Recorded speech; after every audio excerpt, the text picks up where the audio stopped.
इस दुनिया का सबसे बड़ा सवाल कि आखिर ब्रह्मांड का अंत कैसे होगा। आज जानते हैं कि अलग अलग रिलीजियन और साइंस इसके बारे में क्या कहती है। नंबर 1, दुनिया का दूसरा सबसे ज्यादा फॉलो किए जाने वाला धर्म इस्लाम धर्म। इस्लाम कहता है कि दुनिया के सारे इवेंट पूरे होने के बाद, यानी कि सारे काम होने के बाद दुनिया का अंत हो जाएगा और सभी लोग मर जाएंगे, लेकिन अल्लाह इन्हें दोबारा जिंदा करेगा। वो भी किस लिए? ताकि उन सभी लोगों को उनके कर्मों के लिए दोषी ठहराया जा सके। कुछ मुस्लिम स्कॉलर ये भी कहते हैं कि कयामत के समय ऐसे ऐसे साइन दिखेंगे जैसे पूरी दुनिया में भयंकर युद्ध छिड़ रहा होगा, सब एक दूसरे के दुश्मन होंगे, पूरी दुनिया अननेचुरल फिनोमेना, बाढ़ और महामारी से जूझ रही होगी, करप्शन अपने चरम सीमा पे होगा, जंगलों में आग लगी होगी, अडल्ट्री यानी पोर्नोग्राफी अपनी चरम सीमा पे होगी। और ये बिलीव किया जाता है कि जजमेंट डे यानी कि न्याय के दिन इसराफिल नाम का फरिश्ता ट्रम्पेट यानी कि सुरही बजाएगा, जिसमें अल्लाह सभी दोषियों को दोषी करार देगा। नंबर 2, दुनिया का सबसे ज्यादा फॉलो किए जाने वाला धर्म क्रिश्चियन। बाइबल के अकॉर्डिंग दुनिया का अंत तब होगा जब ईसा मसीह दोबारा धरती पे आएगा, पूरी दुनिया में अशांति होगी और हर जगह युद्ध फैला होगा। बाइबल के अकॉर्डिंग दुनिया के सभी अच्छे लोगों को सीधा हेवन यानी स्वर्ग में उठा लिया जाएगा, जहां वो ईसा मसीह से मिलेंगे। नंबर 3, हिंदुइज्म, दुनिया का तीसरा सबसे ज्यादा फॉलो किए जाने वाला धर्म। सनातन के अनुसार टाइम व्हील यानी काल चक्र को 4 भागों में बांटा गया है, सतयुग, त्रेता युग, द्वापर युग और कलयुग। ऊपर से नीचे आने पर इसकी आयु धीरे धीरे कम होती जा रही है और सबसे कम है कलयुग समय की, जो कि 4,32,000 साल है। अब क्योंकि ये काल चक्कर है तो कलयुग के बाद दोबारा सतयुग आएगा और जीवन की उत्पत्ति दोबारा होगी। हिंदू धर्म में पृथ्वी और ब्रह्मांड दोनों के विनाश का वर्णन मिलता है। पृथ्वी पे जीवन का अंत यानी कि हम इंसानों का अंत कलयुग के अंत में होगा, जब पाप अपनी चरम सीमा पर होगा, जब कलयुग के मनुष्यों के मन में बसा पाप कली अपने असुर रूप में आएगा, जब वो पूरी दुनिया से अच्छाई को खत्म करने की कोशिश करेगा, तब भगवान विष्णु जो पूरी सृष्टि के पालनहार है वो अपने आखिरी और 10वें अवतार कल्कि के रूप में आएंगे।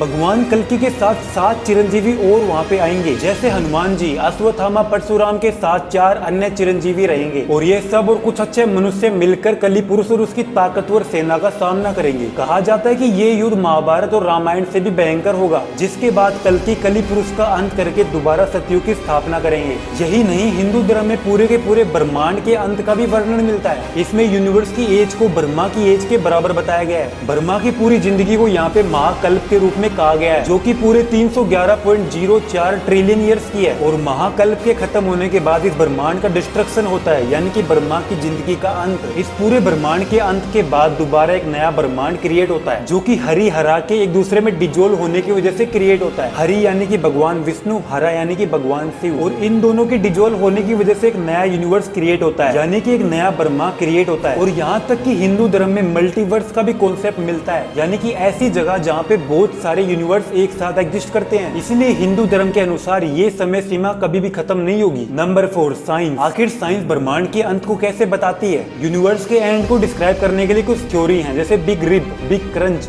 बिग फ्रीज, बाउंस और वैक्यूम डिके, जो हम कभी और देखेंगे।